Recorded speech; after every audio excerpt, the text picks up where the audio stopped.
में तो यहाँ हाथ का पंजा खिलेगा और केंद्र में मंत्री हैं, उन्होंने यहाँ कोई विकास नहीं किया। बीच रहते हैं और हर समय हर पल किसी को अगर कभी ज़रूरत पड़ती है बस तुरंत वहाँ पहुँचने की पूरी कोशिश करते हैं। बाद से यहाँ पर जो है चुनाव हुए, उसके बाद से अभी तक किसी ने जनता दरबार नहीं लगाया। वो जनता दरबार लगाने का काम, लोगों से सीधे डायरेक्ट जोड़ने का काम आदरणीय रविंद्र सिंह तोमर जी है दिमनी विधानसभा में। और जिस तरह से यहाँ का चुनावी जो माहौल है वो काफ़ी गर्म नज़र आ रहा है, क्योंकि दोनों ही प्रत्याशी तोमर है। तो इस तरह से देखने की बात यह है कि यहाँ पर जो जनता है वो किस तरफ रुख करेगी, इसलिए आज हम बातचीत के लिए यहाँ पर खास हमारे साथ लोग मौजूद हैं। क्या लग रहा है इस बार दिमनी विधानसभा में कमल खिलेगा या हाथ का? हमारी नज़र में तो यहाँ हाथ का पंजा खिलेगा। क्या वजह है हाथ के पंजे?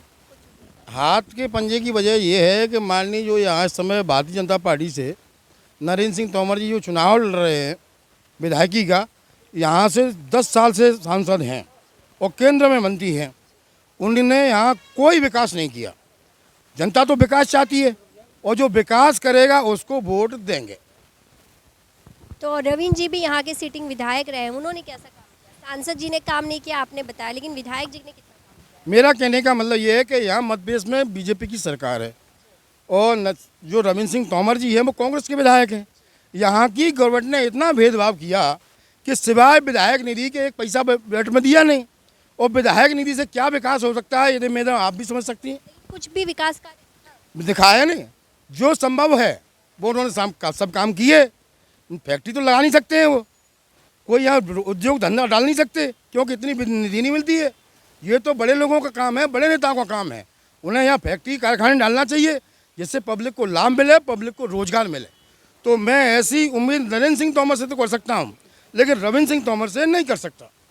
आपको क्या लगता है रविंद्र सिंह तोमर ही दोबारा आएंगे मैडम, क्योंकि वो क्षेत्र की लोकल नेता हैं और ज़मीन पे काम करते हैं, हर घर से दुख संपर्क में आते हैं जाते हैं, सभी लोगों को जानते हैं और जनता विधायक को जानती है घर घर। अभी चुनावी माहौल है इसलिए सभी नेता आपके बीच पहुंचे, जैसे रविंद्र जी भी आपके बीच पहुंच रहे। क्या विधायक जी ऐसे चुनाव के बाद भी इसी तरह जनता के बीच रहते हैं? मैं तो सिर्फ इतना ही कहूँगा कि माननीय रविंद्र सिंह तोमर जी 50,000 वोटों से जीतेंगे। क्यों जीतेंगे? वो जनता के बीच रहते हैं। जनता के बीच रहते हैं और हर समय हर पल किसी को अगर कभी ज़रूरत पड़ती है बस तुरंत वहाँ पहुँचने की पूरी कोशिश करते हैं।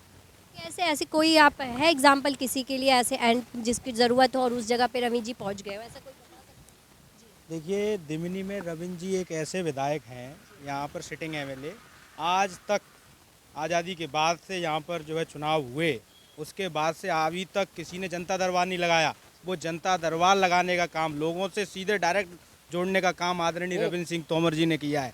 इसी की वजह से आज दिमनी में केंद्रीय मंत्री को उतरना पड़ा, यही कारण है। जनता दरबार में आप कभी गए? आपको ही पता है इस जनता दरबार के बारे में जो बता रहे रविंद्र? ये सच्चाई है, सत्य कह रहे हैं। जनता दरबार वो सप्ताह में एक बार लगाते थे और पूरी क्षेत्र के लोग का नाम उनके सामने जाते थे, जो उनकी समस्या का हल करने की उनकी क्षमता है।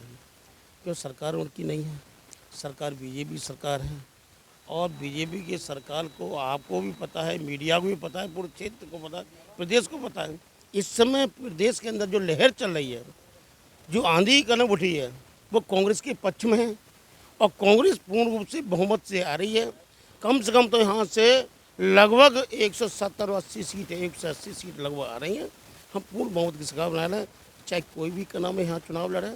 यहाँ दिमनी में ये हमने देखा है कि दिमनी की जनता का पूर्ण मन बन चुका है। जनता की गरीब तबके के लोग हैं, दलित समाज से लोग हैं, उन्हें पूर्ण रूप से मन बना लिया है कि हमें रविंद्र भैया को जिताना है और कांग्रेस की सरकार को लाना है और बीजेपी को उखाड़ के फेंकना है। हमारी ये लोगों ने मन बना लिया है कि ये आज की डेट में जो इन्होंने प्रलोभन दिए, जो माता बहनों को प्रलोभन दे रहे हैं, 1-1 हज़ार रुपये का जो प्रलोभन दिया है, अभी 18 साल से बहनें कहाँ थी? कभी मामा की सोच नहीं लगी, कभी भांजों की सोच नहीं लगी कि आज भांजे पूरी बेरोजगार रह गए, उनकी तरफ ध्यान नहीं दिया। आज किसानों की सोच नहीं लगी, किसान किस हालत में गुजर रहा है, आज का नाम व्यापारी किस हालत में पहुंच रहा है, आज कर्मचारी जगह जगह का नाम आंदोलन कर रहे हैं, कभी ध्यान नहीं दिया।